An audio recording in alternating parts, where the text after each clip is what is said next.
Muito bem, pessoal, nós vamos agora para a última parte, né, da análise dos discursos de Maquiavel sobre a primeira década de Tito Livio. Sem perder muito tempo, vamos lá direto para o texto. Terminamos a aula anterior falando sobre a questão, né, da importância da acusação. Tá? Não é isso aqui. Já perdi.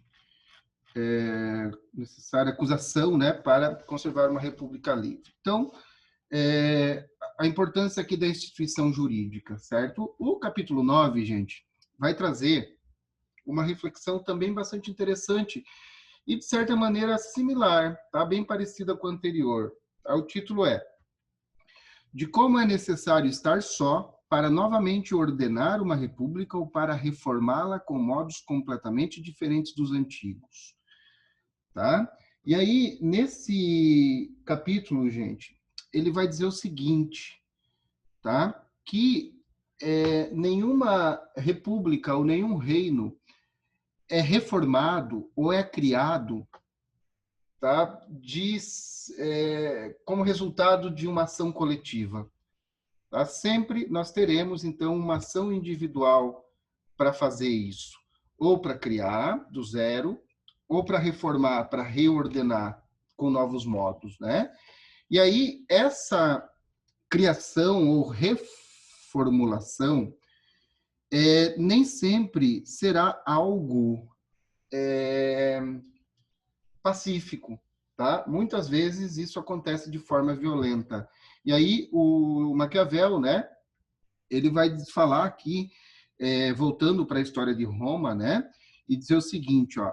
Digo que muitos julgarão um péssimo exemplo o fato de que o fundador de uma cidade, de uma vida civil, como foi Rômulo, tenha primeiro morto o seu irmão e depois consentido na morte do sabino Tito Tácio, escolhido por ele para ser seu companheiro no reino. Tá? Vocês lembram de como se deu o surgimento, né?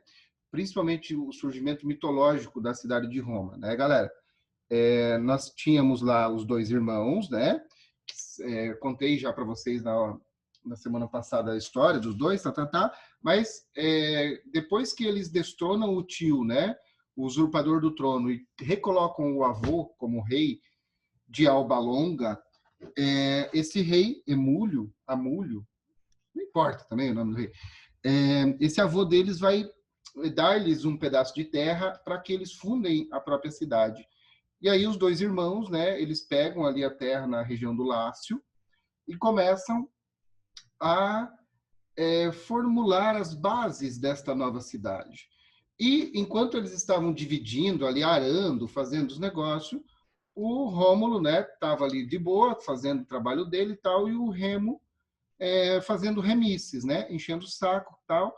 E aí, numa ação furiosa, né, num rompante de fúria, o Rômulo acaba pulando o muro que eles tinham feito ali, né, para separar o que era de um e o que era de outro, e com o arado que ele tinha na mão, ele acaba desferindo um golpe fatal no irmão, vindo a matá-lo.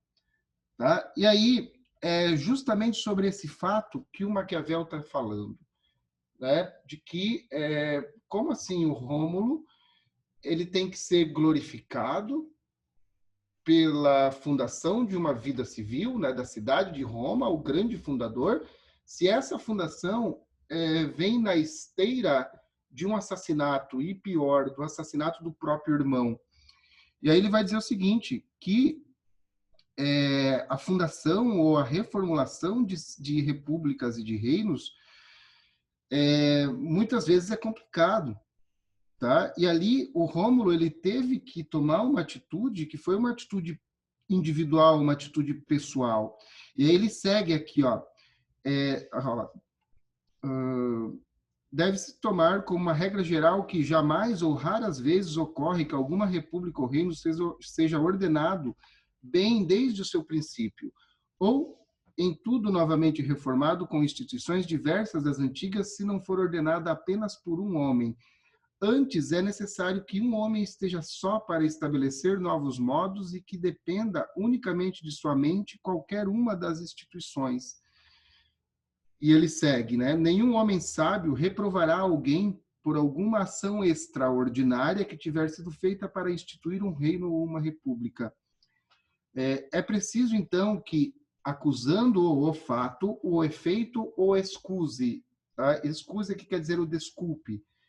Então, assim, ó, e quando esse for bom, né, o efeito, como aquele de Rômulo, sempre o excusará, porque se deve condenar quem é violento para destruir e não quem o é para reformar. Tá? Aqui está a ideia central que também vai aparecer no próximo capítulo, tá, gente? Deve-se, porém, ser tão prudente e virtuoso que a autoridade de quem foi tomada não fique como herança para outro, pois, estando os homens mais inclinados para o mal do que para o bem, poderia seu sucessor usar ambiciosamente aquilo que por ele tivesse sido usado virtuosamente. Então, o que ele vai dizer? Tá? Que muitas vezes, né, essas ações extraordinárias, elas são necessárias. Tá? Só que o que vai reprovar ou desculpar essa ação ou perdoar? É o efeito. Então, segundo o Maquiavel, o Rômulo, quando ele mata o irmão, tá, ele, de certa maneira, vai impedir o Remo de se tornar um tirano, tá? Porque o Remo ele tinha essas predisposições psicopatas, né? E o Rômulo, uma vez assassinando o irmão, ele não fez por ambição, ele não fez por benefícios próprios, ele estava, de certa maneira, pensando no todo, pensando na pátria. E ele vai justificar isso aqui, ó, que Rômulo fosse daqueles homens que merecia desculpa, né, pela morte do irmão e do companheiro, e que tivesse agido pelo bem comum e não por ambição própria. Demonstra o fato de ter imediatamente estabelecido um senado com o qual ele pudesse aconselhar-se e, segundo a sua opinião, deliberar. É a justificativa disso aqui, ó, tá? Aqui, ó. Deve-se, porém, ser tão prudente e virtuoso que a autoridade que foi tomada não fique como herança para outro, pois, estando os homens mais inclinados para o mal do que o bem, poderia o seu sucessor usar ambiciosamente aquilo que por ele tivesse sido usado virtuosamente. Aqui é basicamente onde ele amarra, tá, gente? Ele vai dizer o seguinte, que na hora de fundar ou reformar, é necessário estar só, é necessário a virtude de um. Mas depois que isso acontece, esse poder ali que foi tomado por este um, ele não pode ser passado adiante para um filho, por exemplo, de maneira absoluta, de maneira hereditária. Tá? Por quê? Porque esse filho iria usar essa glória, esse passado, ou poderia usar essa glória, não para o bem comum, mas por ambição, tá? Que é o que geralmente acontece. Aqui é novamente o Maquiavel, então, elogiando a República e criticando a monarquia, tá? Dizendo que o Rômulo, a primeira coisa que ele fez foi o quê? Foi estabelecer um Senado, tá? Uma instituição onde o poder dele não que fosse limitado, mas de certa maneira fosse filtrado. Tá bom, gente? Deixa eu ver se tem aqui mais alguma coisa. Roma livre e tal. Não, eu acho que a moral do capítulo é basicamente isso aqui. Aí o capítulo 10, gente, já estamos aqui, 439, falta pouco. São tão louváveis os fundadores de uma república ou de um reino quanto são vituperáveis aqueles de uma tirania. Então, louváveis e odiáveis, vamos colocar dessa maneira, tá? Aí aqui ele fala, né, que entre todos os homens louváveis, os mais louváveis são aqueles que foram cabeças e ordenadores das religiões. Logo depois, aqueles que fundaram repúblicas ou reinos. Seguindo esses, são célebres aqueles que, comandando os exércitos, ampliaram o reino ou o domínio da pátria. E a esses juntam-se os homens de letras, né, conforme a sua arte e os seus exercícios intelectuais. E aí, são, ao contrário, infames e detestáveis os homens destruidores de religiões, dissipadores de reinos e repúblicas, inimigos da virtude, das letras e de toda a arte útil e honrosa para a humanidade, como são os ímpios, os violentos, os ignorantes, os ineptos, os ociosos e os vis.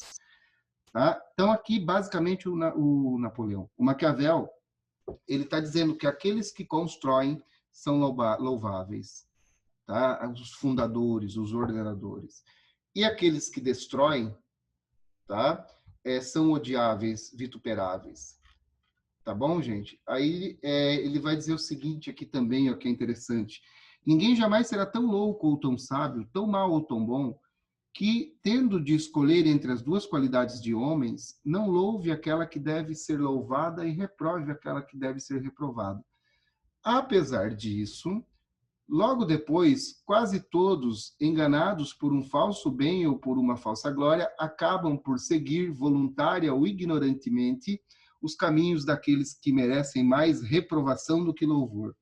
Isto porque, mesmo podendo instituir para sua perpétua honra uma república, um reino, voltam-se para a tirania. Aqui, gente, nós temos um paralelo com Aristóteles. Lembram da política de Aristóteles? Ele vai dizer o seguinte, né, que todas as formas de governo tendem a degenerar-se. A monarquia vai para a tirania, a aristocracia vira a oligarquia e a politeia vira a democracia. É basicamente o que o Maquiavel está dizendo também, tá? Que, embora consciente ali daquilo que se deva odiar ou louvar, os homens, por sua natureza, né, acabam indo para o caminho errado, certo? Então, não tem muito aqui o que fazer. E da mesma maneira que Aristóteles diz, né, que a democracia ainda é a menos injusta, tá, das degeneradas, né, é a menos injusta, a república aqui ela seria a menos, como é que eu posso dizer, a menos ruim, né, ou a melhor aqui no caso, né, dessas formas políticas degeneradas. O que é isso aqui?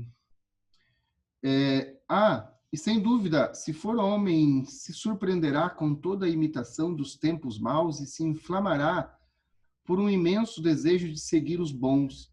Em verdade, um príncipe que procura a glória do mundo deveria desejar possuir uma cidade corrupta, não para destruí-la completamente, como César, mas para reordená-la, como Rômulo. Tá? Então, aqui vem a questão da virtude, né? E nós temos também aqui a questão do público e do privado. Tá? No caso, a morte do Remo pelo Rômulo, se a gente analisar pela questão da família, se dá no âmbito da vida privada. Só que não nesse caso, tá? Porque isso aqui vai ter o quê? Vai ter um desencadeamento no mundo do público, tá? Não sei se vocês conseguiram entender, tá? Porque não era a questão entre os dois irmãos, era a questão, o que estava em jogo ali seria o quê? Seria a questão da pátria, do que estaria sendo formado, fundado, ordenado ali naquele momento. Aí o capítulo 11, tá? Fala da religião. Aqui no 10, gente, bem simples, ó. Aqueles que são criadores são louváveis, aqueles que são destruidores são detestáveis, tá? Bem simples. Aqui da religião, né? Ainda que Roma tivesse em Rômulo seu primeiro ordenador, Numa Pompílio, como sucessor de Rômulo, o que eu fiz aqui, gente? Deixa eu continuar. E que a ele tenha de atribuir como filha o seu nascimento e a sua educação, os céus julgaram, contudo, que suas instituições não eram suficientes para tanto império e inspiraram no peito do Senado romano a escolha de Numa Pompílio como sucessor de Rômulo. Tá? A cidade de Roma, gente, mesmo monárquica, ela não era hereditária, tá? Era o Senado que escolhia. Então, Numa Pompílio foi o sucessor, né, para que fossem ordenadas por ele aquelas coisas que tinham ficado incompletas. Este, vendo-se diante de um povo ferocíssimo e querendo reduzi-lo à obediência civil, com a arte da paz, voltou-se para a religião como coisa absolutamente necessária para quem deseja manter a vida civil, e constituiu-a de tal modo que, por muitos séculos, não houve nunca tanto temor a Deus quanto naquela república, o que facilitou qualquer empreendimento que o Senado ou os grandes homens romanos desejassem realizar. E aí ele diz aqui, né, aqueles cidadãos temiam muito mais romper um juramento do que as leis, e como eles estimavam mais o poder de Deus do que os dos homens. Assim, aqueles cidadãos que não eram contidos na Itália pelo amor à pátria, nem por suas leis, foram contidos por um juramento que foram forçados a fazer. Aqui ele está dizendo, gente, da importância política da religião. Né? Então, você tem ali, é claro que a gente está bem antes do cristianismo aqui nesse momento, tá? Embora ele fale aqui temor a Deus, tal, mas nós estamos ainda no período ali da República, do Império, da monarquia romana, coisa e tal. Só que, quando Roma começa a crescer, começa a conquistar, a religião romana vai junto, ela também é levada, e ela é instituída como uma política de Estado.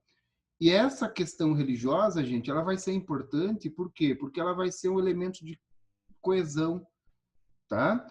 Vocês lembram que quando surge o cristianismo, ele vai ser combatido, né, pelos imperadores. O Calígula utilizava os cristãos como tocha, né? Ele gostava de... O Nero, ou era o Calígula? Acho que era o Calígula. Ele gostava de jantar, de fazer as refeições ao céu aberto, né? E aí, na janta, ele pegava os cristãos, né, que tinham sido presos lá, tal, enfaixava eles como múmias, assim, pendurava, né, em árvores ou em postes, tal, jogava o betume ali, né, o petróleo, aquela coisa tal, e tacava fogo, e os cristãos eram, então, os que iluminavam a noite do imperador. Só que, com o passar do tempo, o cristianismo ele se expande de tal maneira que os próprios governantes, e aí entra o Constantino, né, vão perceber que não tem mais como vencer. E aí o Constantino vai ter uma ideia maravilhosa, porque ele se converte ao cristianismo e transforma o cristianismo na religião oficial do Império. E aí o que nós teremos aqui, gente, nesse momento do Império Romano, é o que? É o cristianismo como um elemento comum dessas sociedades ali que são multiculturais, multiétnicas, dominadas por Roma. Tá? E aí o que o Constantino faz? Ele traz a igreja, a religião para dentro do Estado e utiliza a religião como uma forma de domínio político. É o que a República vai fazer lá atrás. Tá? É isso que o Maquiavel está falando. E se a gente analisar, em todas as sociedades, a religião é um elemento importante e ela é parte da política, né? Essa questão de separação entre Estado e Igreja é uma coisa da reforma ali, da Era Moderna. Se vocês forem analisar a história do Brasil, quando que tem a separação, gente? Só na República, a Constituição de 1891, tá? Que determina ali a separação entre Estado e Igreja. Até a República, vigorava no Brasil o beneplácito régio, tá? Onde as leis que vinham de Roma, elas primeiro passavam pelo imperador, se o imperador aprovasse, elas eram praticadas pela igreja, tá? Tanto que a questão religiosa vai ser um dos elementos ali do fim do império, né? Lembram quando Dom Pedro II vetou, né, a lei do Papa, que era para expulsar os maçons da igreja? Então, o Maquiavel está dizendo aqui que Roma, né, também desde o começo vai perceber que a religião é um elemento de coesão e de coação e coerção, que são coisas diferentes. Mas vamos lá. Então, os cidadãos, né, eles vão ser contidos pelo juramento religioso. Quem considera bem as histórias romanas vê o quanto servia a religião para comandar o exército, encorajar a plebe, conservar os homens bons e envergonhar os maus. Tá? Então, acho que não... deixa eu ver aqui.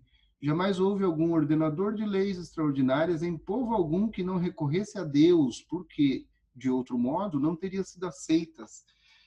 Gente, vamos olhar um pouquinho para a nossa história recente do Brasil. Tá? Nós temos, nas últimas eleições, deixa eu até voltar aqui, que me ocorreu agora essa ideia. Tá? As eleições de 2018, elas foram amplamente marcadas pelo discurso religioso moralista, não foram? Olhem o poder que exerce na política brasileira a bancada da Bíblia, né? A bancada evangélica. Se vocês repararem bem, as eleições agora para prefeitos, elas também foram extremamente teologizadas. Não sei se essa palavra existe, mas vocês entenderam, né? Eu assisti uma parte do debate, gente, do último debate do Rio de Janeiro, tá? É uma coisa absurda o quanto também era o pastor, né, o Crivella, e o outro cara lá que ele não é pastor, tal, mas também utiliza-se desse viés religioso para implementar ali um determinado tipo de moralismo.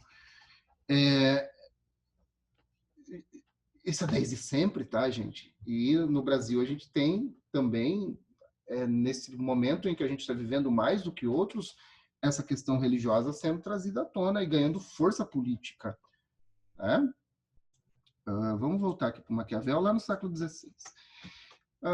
Considerando tudo, concluo que a religião introduzida por Numa, Pompílio, né, estava entre as razões da felicidade daquela cidade, porque ela deu origem às boas ordenações, as boas ordenações fizeram boa fortuna, e da boa fortuna nasceram os felizes êxitos das empresas romanas. Feliz para quem não era escravo, né, gente, obviamente. Aí aqui, ó, capítulo 16, percebam como muda, né? Eu falei para vocês na aula passada, ó, do 11 vai para o 16, daqui a pouco vai para o 55. Não sei por quê. Um povo acostumado a viver submetido a um príncipe, ao tornar-se livre por qualquer acidente, com dificuldade mantém a sua liberdade. Esse capítulo me lembra, gente, um texto de um francês chamado Etienne de Labotier. Eu vou até colocar aqui, ó. Eita, o que eu fiz? No chat, tá? O nome do texto é um texto bem pequeno, bem fácil de ler, mas extremamente importante, gente. E olha, sugestão do prof aqui, ó, de coração para vocês leiam esse texto, Discurso sobre a servidão voluntária. O que eu escrevi errado? Discurso sobre a servidão voluntária. Eu não tenho certeza se é assim o nome dele, tá? Etienne de la Boetier. Eu acho que é assim. Nesse texto, gente, ele discute, tá? O porquê que as pessoas se mantêm em regimes de servidão ou mesmo de escravidão, né?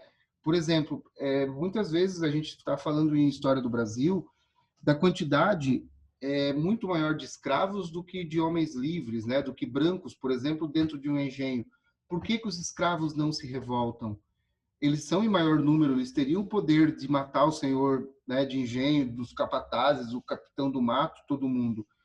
E aí ele vai discorrendo nesse texto, gente, que ele vai dizer o seguinte, num determinado momento, que o servo e o escravo, tá, ele é mais difícil de controlar na sua primeira geração. Por quê? Porque a primeira geração é aquela que conheceu a liberdade e teve a liberdade privada.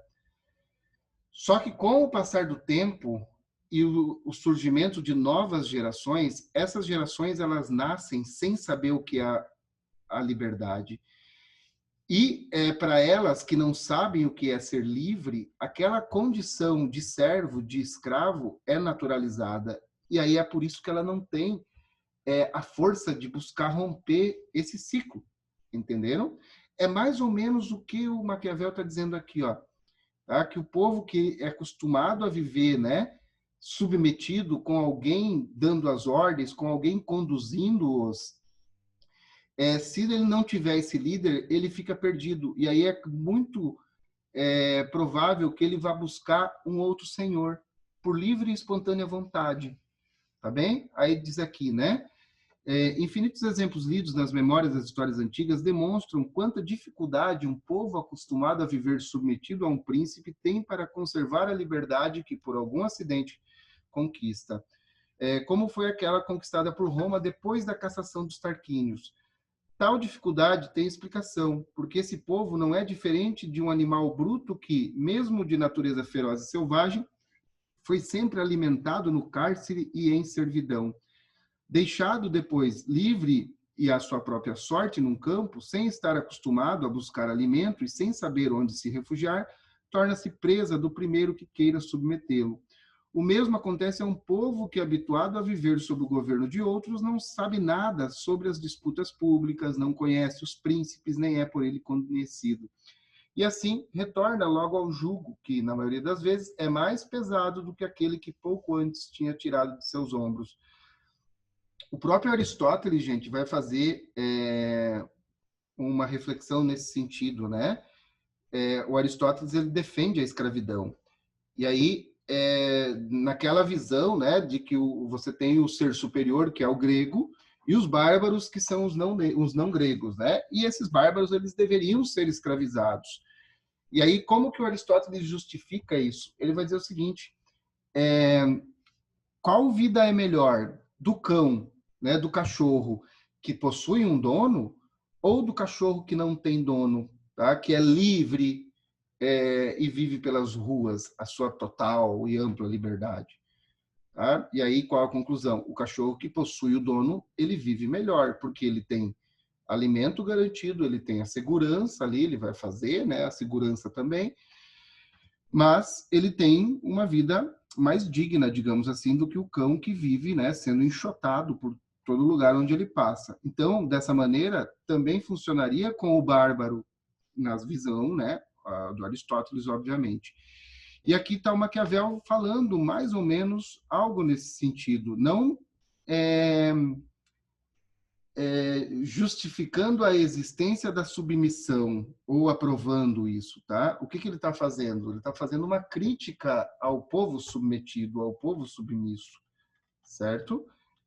Aí ele diz aqui, né? Em verdade, eu julgo infelizes aqueles príncipes que, por terem como inimigo a multidão, recorrem a vias extraordinárias para assegurarem o seu regime, porque aquele que tem como inimigos os poucos assegura-se mais facilmente e sem muito escândalo. Mas quem tem por inimigo todo o povo não se assegura jamais, e quanto mais crueldade usa, tanto mais fraco torna o seu principado. De modo que o melhor remédio a usar é procurar fazer o povo tornar-se seu aliado. Essa mesma passagem está no Príncipe, tá, gente? Não com as mesmas palavras, mas a ideia é a mesma. Ele vai dizer o seguinte: que o príncipe ele precisa ter uma dose equilibrada de amor e temor, tá? O príncipe que governa apenas pelo amor, ele vai ser um príncipe fraco, tá? Por quê? Porque é muito mais fácil você trair, né, quem você ama, tá? Do que trair a quem você tem medo. É muito mais fácil você fazer um ato de desobediência a quem você ama do que a quem você teme, tá? Só que se o príncipe ele exerceu o poder apenas pelo temor, pelo terror, né, pela violência, ele vai cedo ou tarde também enfrentar uma rebelião, porque nem o povo vai suportar isso para sempre. Tá bom? Então, o certo ali seria o quê? Seria você equilibrar as coisas. Tem aqui a nota, eu acho que encontramos aqui uma ponte para o capítulo 9 de O Príncipe. Ó. Capítulo 55, tá? Como é fácil conduzir as coisas nas cidades onde a multidão não está corrompida, onde existe igualdade, não se pode instituir um principado, e onde não existe, não se pode instituir uma república. Aqui ele fala, gente, que numa determinada situação de conquista, o Senado romano tinha feito uma promessa para o deus Apolo. Não é Apolo, né? Porque Apolo é o deus grego, né? Não sei quem é o equivalente romano a Apolo, mas enfim, ficamos com Apolo, aqui a culpa é do Maquiavel. Então eles prometeram, né? Ó, se a gente conseguir conquistar a cidade de tal, aqui diz até qual era a cidade, deixa eu ver aqui rapidinho. Sobre a promessa de Veienses. Eu não sei, não deve ser Veneza, tá, gente? Opa, deixa eu voltar aqui, calma aí que eu perdi vocês. Achei. Aí o que acontece? Eles tinham prometido, né, lá um tributo a Apolo. O exército vai, tem sucesso e a população se apropria, né, das riquezas, do espólio dessa cidade. Só que o Senado tinha feito a promessa para o Deus e eles precisavam cumprir a promessa. E aí tem aqui, né? Camilo tinha feito de dar a Apolo a 10ª parte do saque dos veienses. Tendo esse saque chegado às mãos da plebe romana e não sendo possível saber a sua soma total, o Senado publicou um édito no qual cada um deveria apresentar em público a 10ª parte daquilo que tinha apanhado. Embora esta deliberação não tivesse sido levada a efeito, uma vez que o Senado tomou depois outra medida e por uma via diversa satisfez Apolo, para contentamento da plebe, vê-se por meio de tal liberação o quanto o Senado confiava na bondade da plebe e como julgava que ninguém deixaria de apresentar tudo aquilo que por tal édito era exigido. De outra parte, vê-se como a plebe não pensou em fraudar nenhuma parte do édito, dando menos do que devia, mas de liberar-se de tal exigência, demonstrando abertamente sua indignação. Então, o que aconteceu, gente? O cara fez a promessa, né? O líder lá, a plebe pegou a riqueza e não foi tirada a parte do Apolo. Aí o Senado lançou, né, uma lei para cada um dar a 10ª parte, né, 1/10 daquilo que tinha pego. Só que a plebe, gente, ignorou a lei. Tá? Eles não, nem aí para a lei. E o Maquiavel diz que isso foi bom. Tá? Por quê? Porque isso demonstra a honestidade da plebe, da população.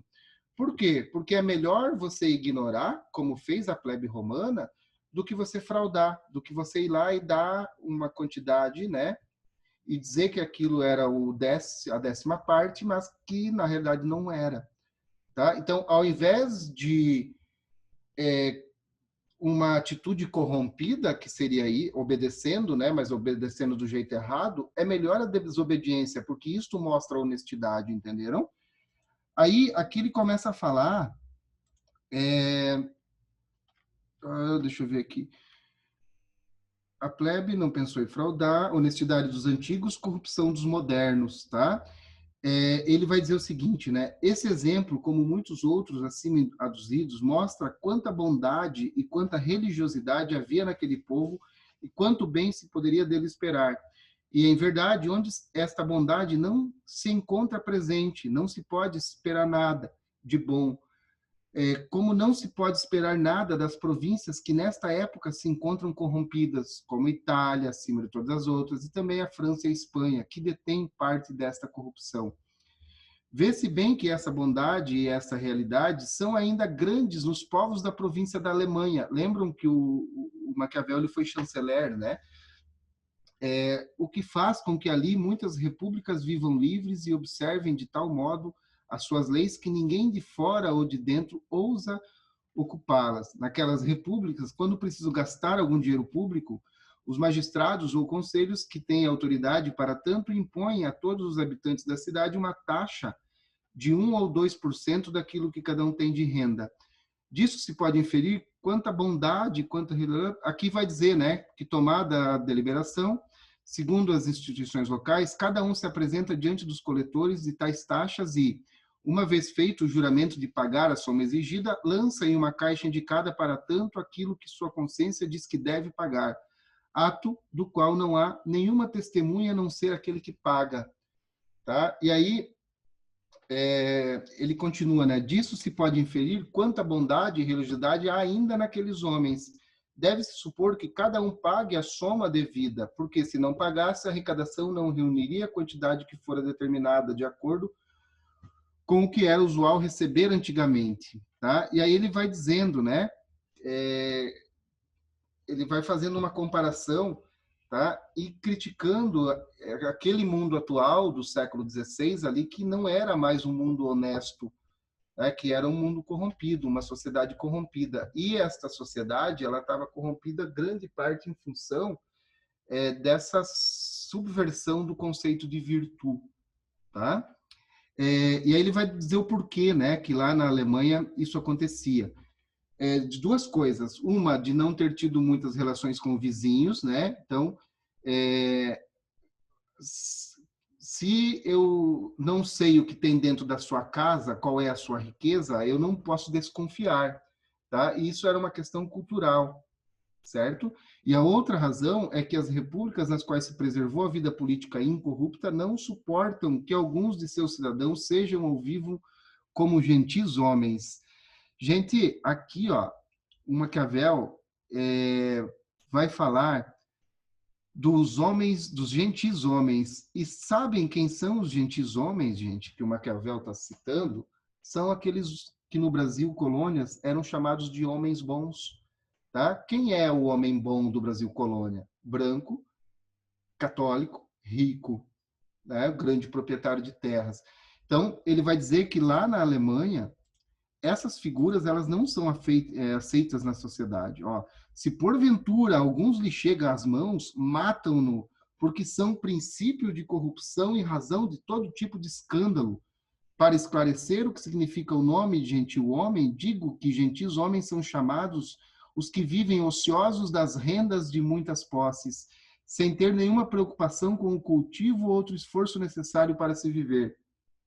Esses tais são perniciosos em qualquer república e em qualquer província, mas mais perniciosos ainda são aqueles que, além da acima mencionada fortuna, comandam castelos e têm súditos que os obedecem. Tá? E aí ele vai dizer que não seria possível tentar introduzir uma república nas províncias constituídas desse modo, né? Ou seja, com esses homens bons no poder. Aí é que ele fala, né, onde a matéria é tão corrupta que as leis não bastam para freá-la, é necessário que, juntamente com as leis, seja instituída uma força maior, uma mão régia que, com o poder absoluto e extraordinário, coloque freios à excessiva ambição e à corrupção dos poderosos, né? Guilhotina neles, mais ou menos assim, o Maquiavel está falando. E aí, ele vai dizer, né, aqui, ó, já estamos chegando no final, contra quais povos os romanos tiveram que combater e como eles defendiam obstinadamente a sua liberdade. Aqui ele vai fazer uma exaltação, gente, tá? Aos povos que foram conquistados por Roma, tá? Porque esses povos, eles resistiram ferozmente à conquista. E por que que eles defendiam tão obstinamente, né, essa liberdade? É por causa da virtude que eles possuíam, tá? Uma virtude extraordinária seria necessária para subjugá-los, tá bom? Aí ele diz aqui, né? É fácil descobrir de onde vem esse apego dos povos à vida livre, porque a experiência mostra que as cidades jamais teriam se ampliado, nem em domínios, nem em riquezas, a não ser enquanto estivessem livres. É algo surpreendente considerar quanta grandeza alcançou Atenas no espaço de 100 anos depois de ter se libertado da tirania de Pisístrato.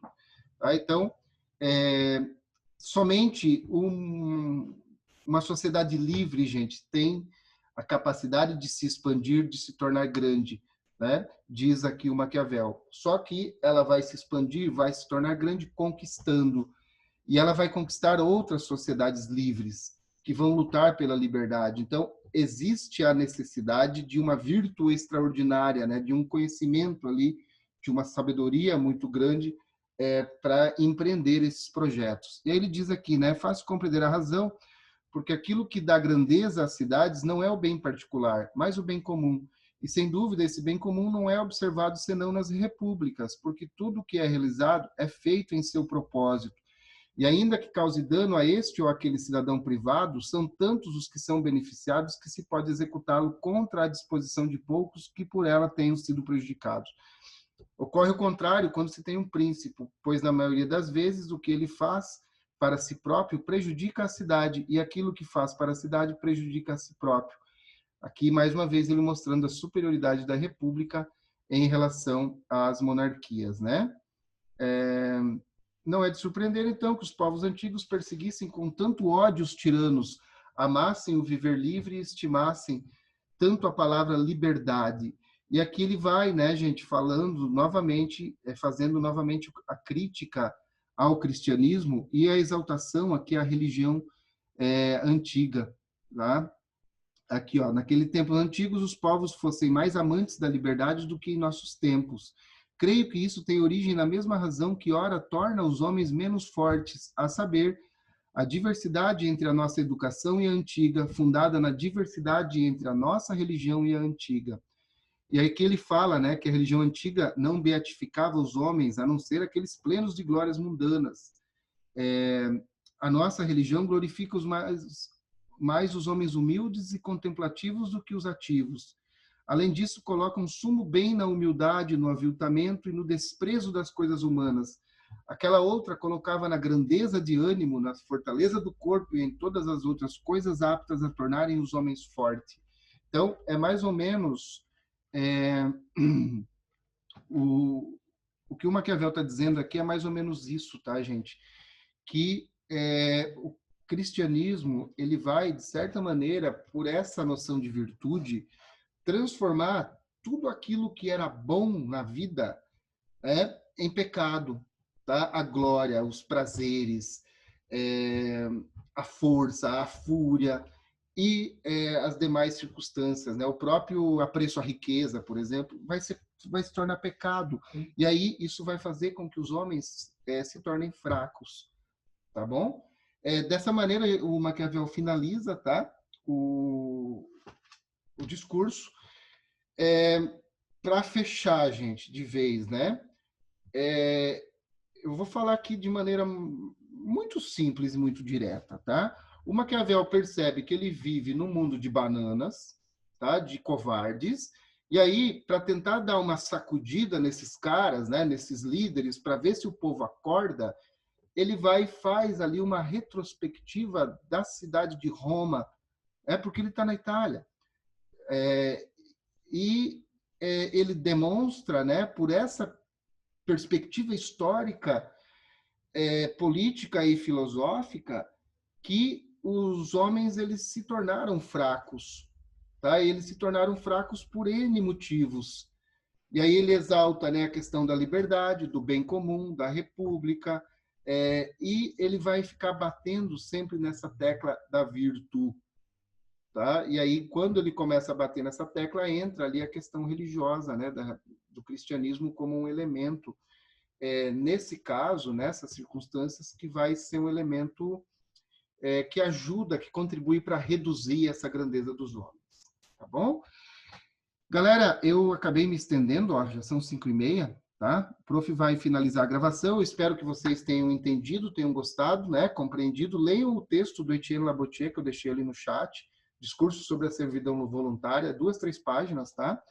E leiam esse texto do Maquiavel também, que é bem fácil de ler, tá, gente? Não fiquem só na aula, beleza? Gente, muito obrigado pela presença, pela paciência, e espero que tenha ajudado vocês. Vou finalizar a gravação aqui.